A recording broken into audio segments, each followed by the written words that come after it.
Hello, everyone, and welcome to another interview. Today, I have the honor of being joined by Mr. Sam Rainsy. He is a political leader from Cambodia who is now living in exile, I believe, in France. Mr. Rainsy, thank you so much for giving me the time today. I would love to ask you so much about your life. I know you've done quite a lot, but I'm going to focus our conversation mostly today on the Thailand-Cambodia border conflict and how dictatorship is kind of playing its role.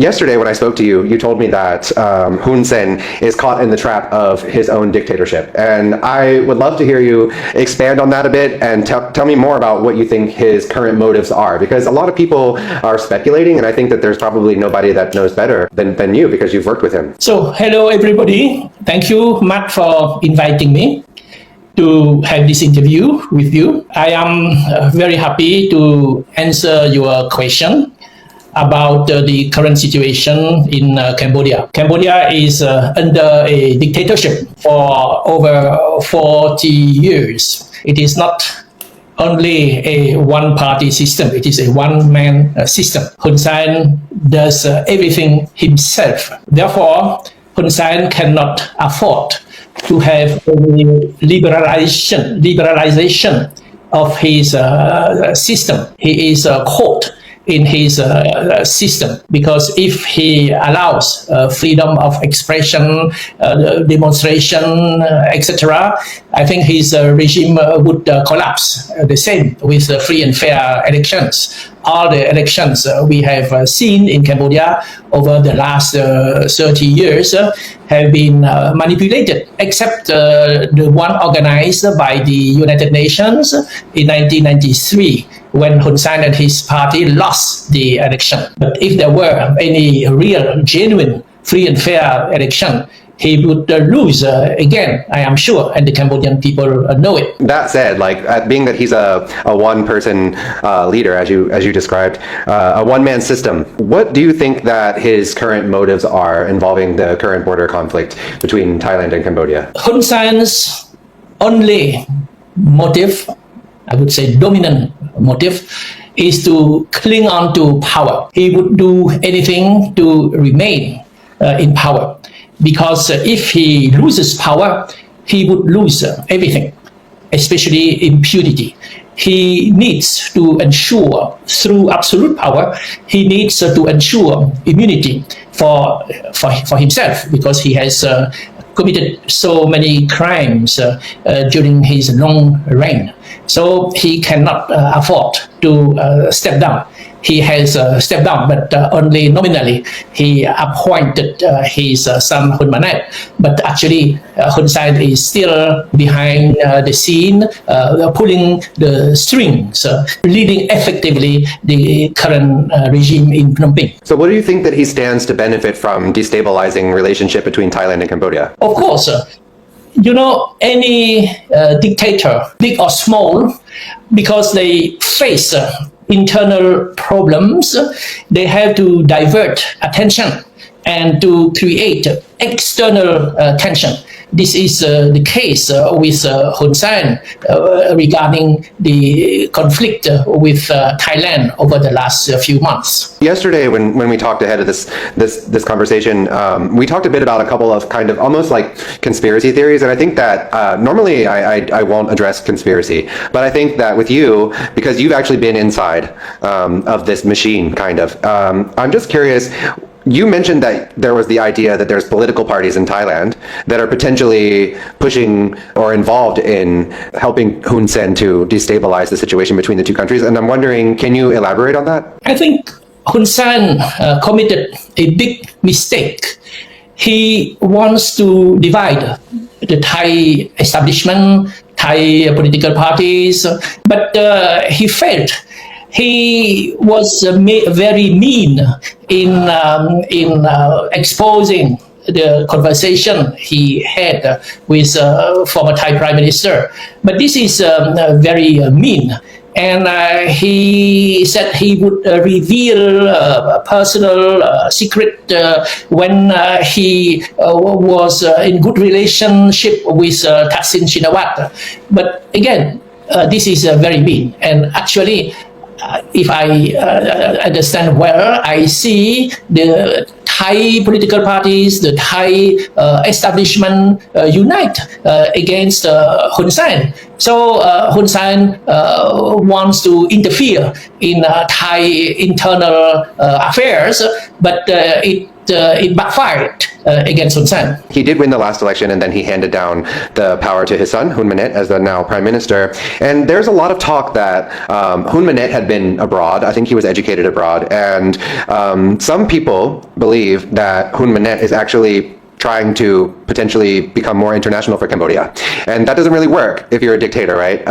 So I just wonder, what are your thoughts on the future of the situation regarding Prime Minister Hun Manet and his ability to maybe, I don't know, decrease dictatorship? Is that possible? Hun Sen has never won any election.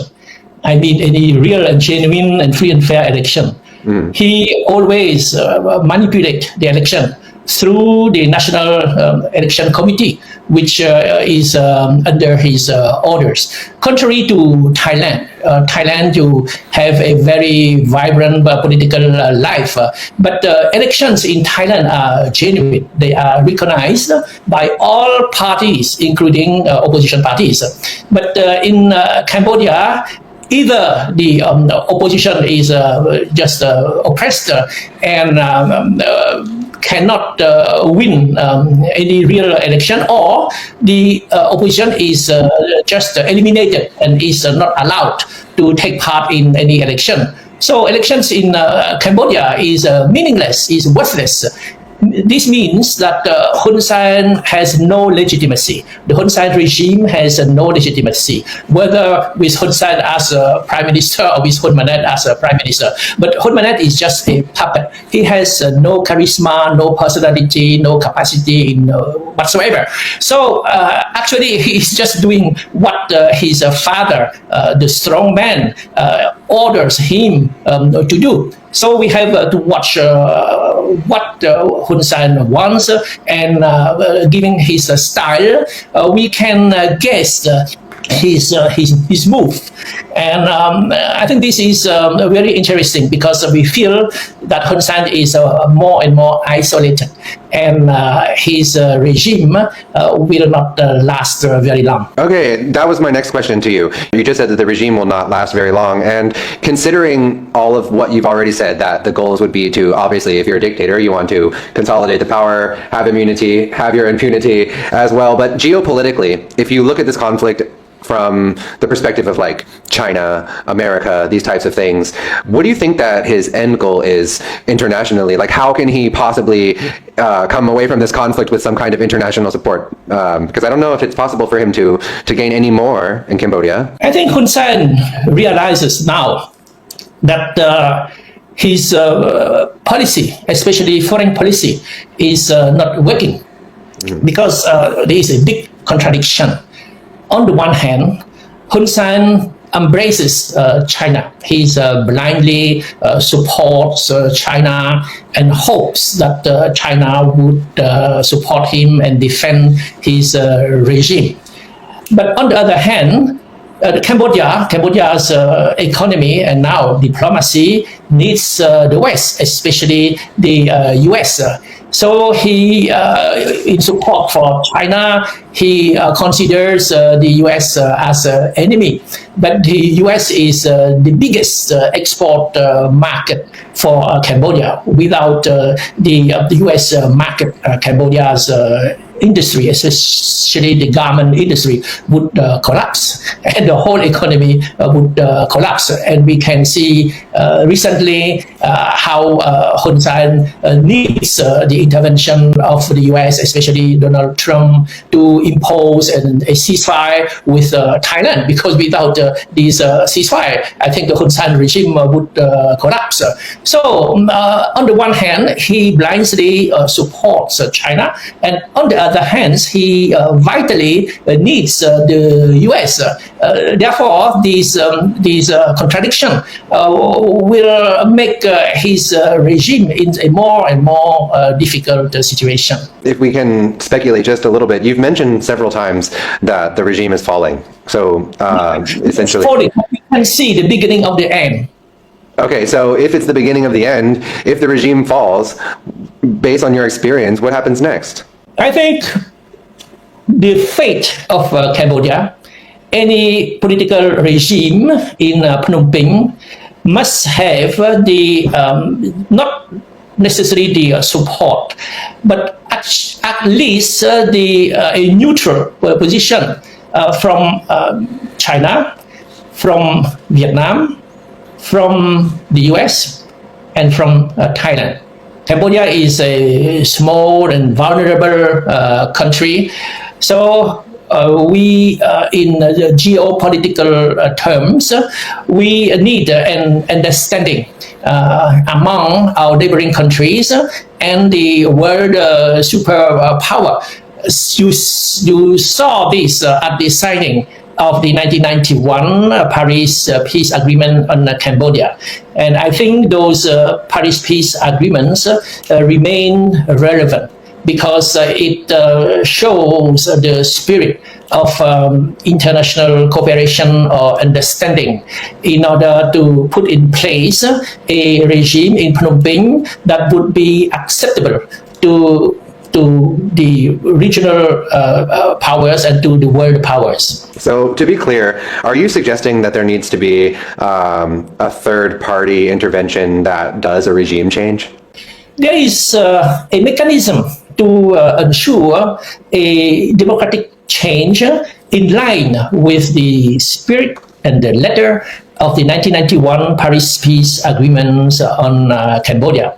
Therefore, I think we should use those mechanisms which are written in the agreements themselves. Cambodia should ask the United Nations and the two co-chairs of the international conference, the Paris International Conference on Cambodia, to reconvene these international conference so that all involved parties, directly or indirectly, could meet and apply fully and genuinely apply implement the Paris Peace Agreement on Cambodia. I think this is the only way to ensure a real and lasting peace in the region. Do you think that in this situation, for example, today, they had a meeting at the border and it seems that they have come to an 11-point agreement that perhaps things can de-escalate in a more stabilized way. But do you believe that Hun Sen will really let this end? No. I think the border dispute is only one issue among many other issues. The real issue is financial, because Hun Sen can not support. Actually, he is opposed to Thailand's crackdown on the Chinese mafia that is operating along the Thai-Cambodia borders.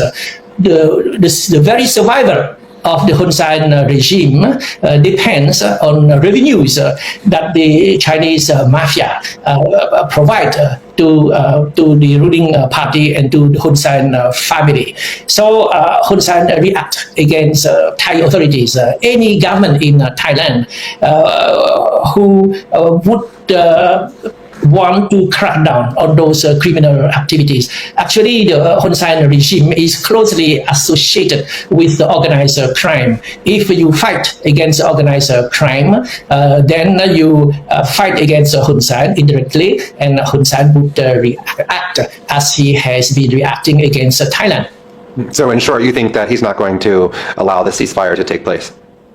No, because he has to protect the organized crime along the Cambodia-Thai borders, and he needs to divert attention from internal problems that he is facing and cannot solve, divert to external border conflict with Thailand. But this is not the main issue. The main issue is the very survival of the Hun Sen regime.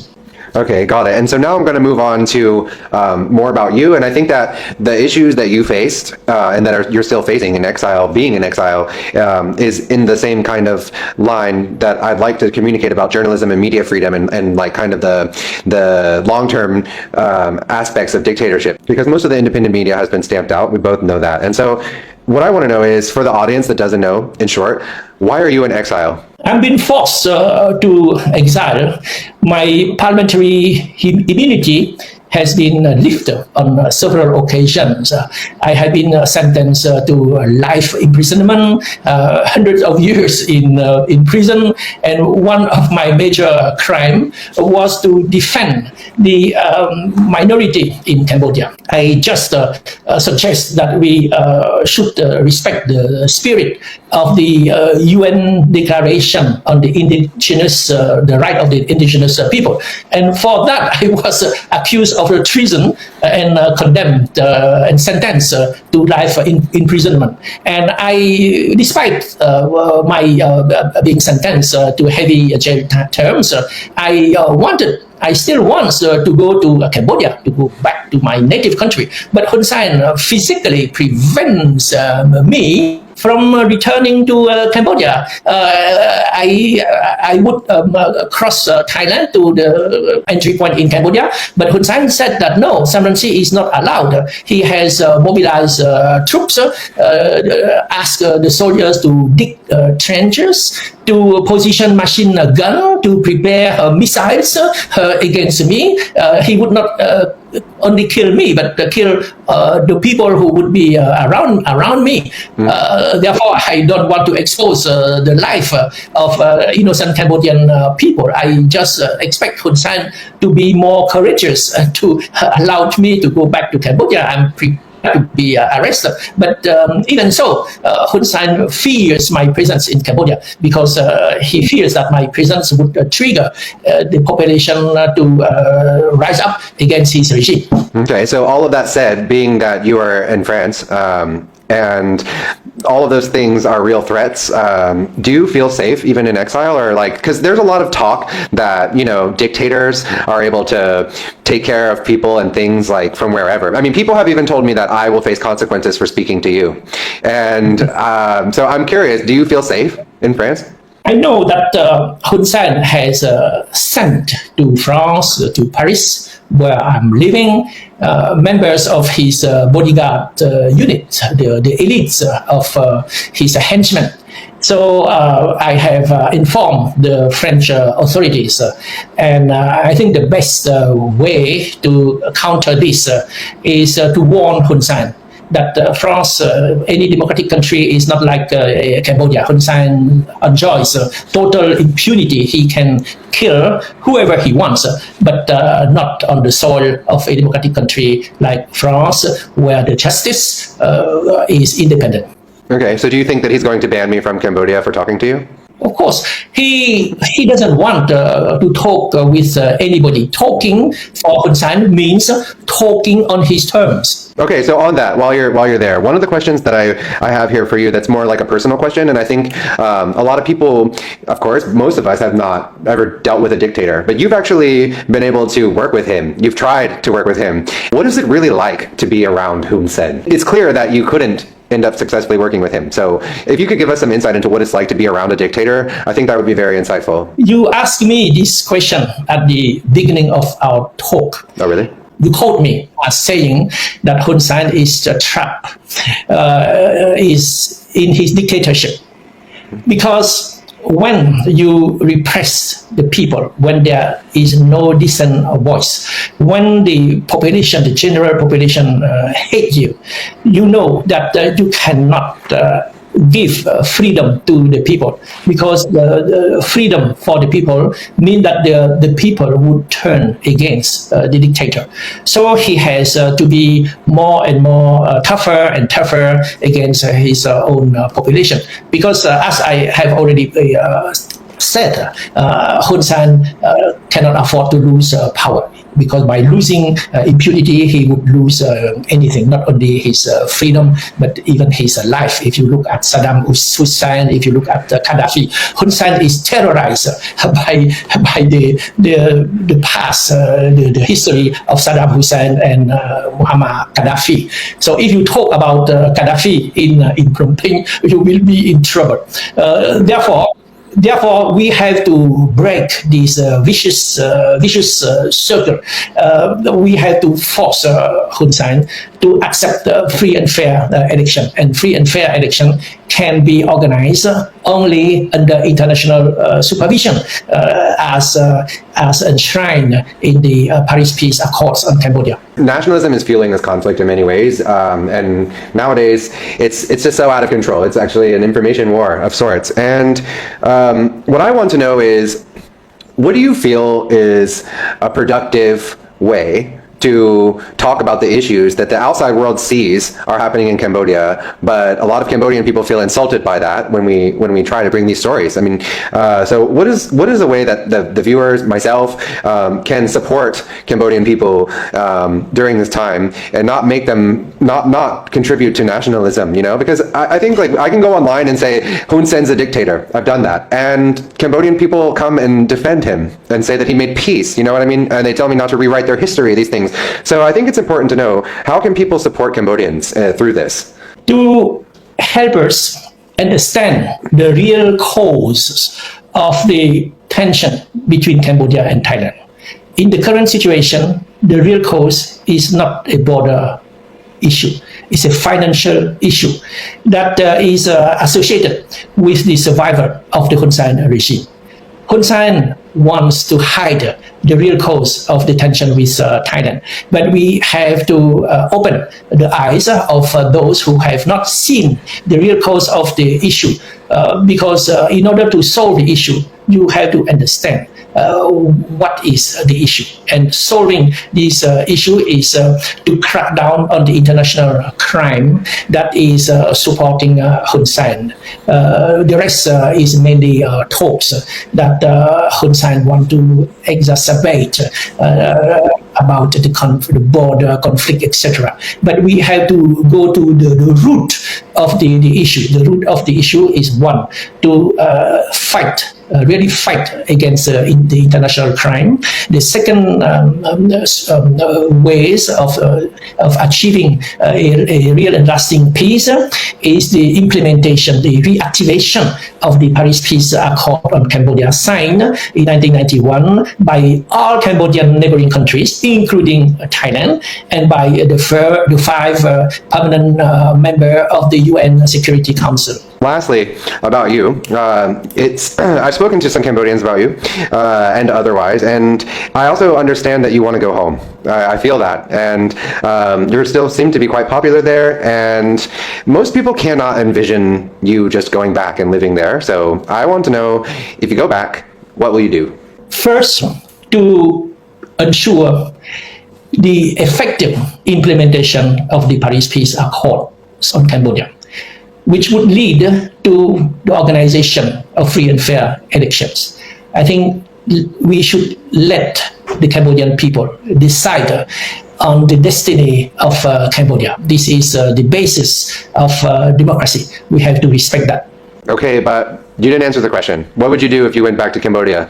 Is to organize forces that would be in a position, whether in the form of a new government or a provisional authority, a coalition of forces, democratic progressive forces, and they exist in all political parties, to ensure the implementation of the Paris Peace Agreement on Cambodia. Okay, so to be clear, you want to be a politician again? There. Of course. Yeah. Okay, so lastly, to end on a good note, for the Cambodian people who may be watching and may not be able to say what they mean or what they want, do you have any message for them? Don't lose hope. The Hun Sen regime will come to an end, inevitably. And the world is changing.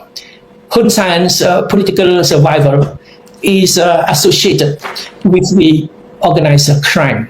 the whole world will fight the organized crime. And by doing so, they will undermine the Hun Sen regime.